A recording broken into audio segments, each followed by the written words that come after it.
সবার মনেই প্রশ্ন ছিল ইরান কোন শক্তিতে আমেরিকা এবং ইসরায়েলের বিরুদ্ধে এই যুদ্ধে এত বড় সাফল্য পেল। তারা যে প্রিসিশন অ্যাটাক করছিল, অর্থাৎ নিখুঁত লক্ষ্যবস্তুকে আক্রমণ করা যথার্থভাবে, এই আক্রমণের যে সক্ষমতা ইরান পেল কোথা থেকে? অনেকেই আন্দাজ করছিলেন যে এর পশ্চাতে হয় রাশিয়া কিংবা চীনের সার্ভেইলেন্স সিস্টেমের হাত রয়েছে, কিন্তু কি সেই হাত, সেই বিষয়ে পৃথিবী কিন্তু পূর্ণ অন্ধকারে ছিল। আমরা আজ আপনাদেরকে সেই গোপন রহস্য আজ ফাঁস করতে চলেছি। গতকাল লন্ডনের প্রভাবশালী কাগজ ফাইন্যান্সিয়াল টাইমস তারা ইরানের হাত থেকে সাম্প্রতিক সময়ে খোয়া যাওয়া, চুরি হয়ে যাওয়া যুদ্ধের তথ্য বাইরে আসার পর পৃথিবীতে হইচই পড়ে গেছে। বিশেষ করে ডোনাল্ড ট্রাম্পের টনক নড়েছে এতটাই যে তিনি প্রতিদিন এখন একটা কথাই বলছেন বারবার, চীন আর ইরানকে অস্ত্র পাঠাবে না। অর্থাৎ চীনের অস্ত্র যদি ইরানের হাতে আসে তাহলে আমেরিকা এবং ইসরায়েলের বিপদ। ইরান একাই যে শক্তি অর্জন করেছে সাম্প্রতিক বৎসরগুলোতে, তাতেই এই মুহূর্তে আমেরিকার পক্ষে টেক্কা দেওয়া, আমেরিকার পক্ষে ইরানকে পর্যুদস্ত করা অসম্ভব প্রায়। তার উপরে এই ইরানি শক্তির সঙ্গে যখন চীনা প্রযুক্তি মিলিত হচ্ছে, তখন এক কথায় ইরান অপরাজেয়। তাই ইরানের সঙ্গে 40 দিন যুদ্ধ করবার পরেও ইসরায়েল এবং আমেরিকার মতো শক্তিশালী রাষ্ট্র কোনোভাবেই কায়দা করে উঠতে পারেনি, এমনকি স্ট্রেইট অফ হরমুজের ধারে কাছেও ঘেঁষতে পারেনি এই শক্তিশালী সৈন্যবাহিনী। 28 ফেব্রুয়ারি আক্রান্ত হবার পর ইরান যে গতিতে এবং যে নিখুঁত প্রযুক্তির মাধ্যমে মধ্যপ্রাচ্যের মার্কিন সেনা ছাউনিতে আক্রমণ চালিয়েছিল, তার মূল কারিগর ছিল এই যন্ত্রটি। আপনারা ছবিতে যাকে দেখছেন, এটি একটি চীনের তৈরি স্যাটেলাইট, যে স্যাটেলাইটের নাম TEE-01B।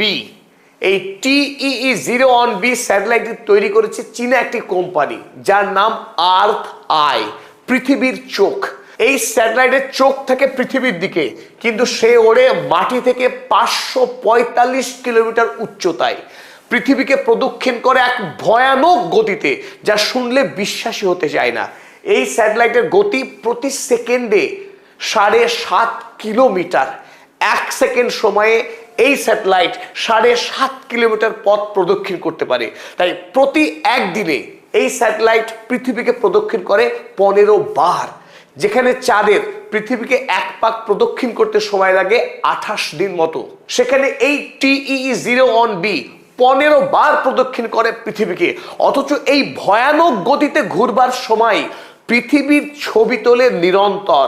এই স্যাটেলাইটের ক্যামেরা এতই শক্তিশালী যে মাটি থেকে 545 কিলোমিটার উঁচুতে থেকেও যখন ছবি তোলে, সেই ছবিতে 0.52 রেজলিউশন আসে, অর্থাৎ অর্ধ মিটার জায়গার নিখুঁত বিশ্লেষণও করা যায় তার তোলা ছবি রেজলিউশন থেকে।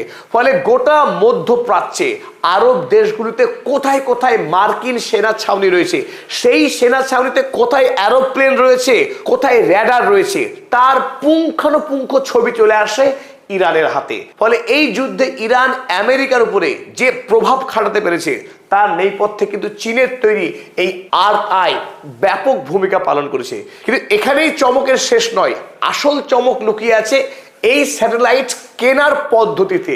যেভাবে জেফ বেজস অ্যামাজন প্ল্যাটফর্ম খুলেছিলেন মাল ক্রয়ের জন্য, হোম ডেলিভারির জন্য, সেই অদ্ভুত ভঙ্গিমায় চীনের আর্থ আই কোম্পানি এখন বিদেশে পণ্য বিক্রি করে, ডেলিভারি করে। কিন্তু ডেলিভারি কোথায় করে? এই আর্থ আই কোম্পানি এই অসাধারণ শক্তিশালী এই স্যাটেলাইট তৈরি করবার পর 2024 সালে সোজা পাঠিয়ে দিয়েছে এই কক্ষপথে। কক্ষপথে পাঠানোর পর, অর্থাৎ পৃথিবীর কক্ষপথে বা অরবিটে ডেলিভারি দেওয়ার পর, তারপর চীনের কাছে এই স্যাটেলাইটের যাবতীয় তথ্য এবং তাকে পরিচালনা করার সমস্ত নিয়মাবলী তুলে দেওয়া হয় ইরানের হাতে। অর্থাৎ স্যাটেলাইট আপনি কিনলে পরে আপনার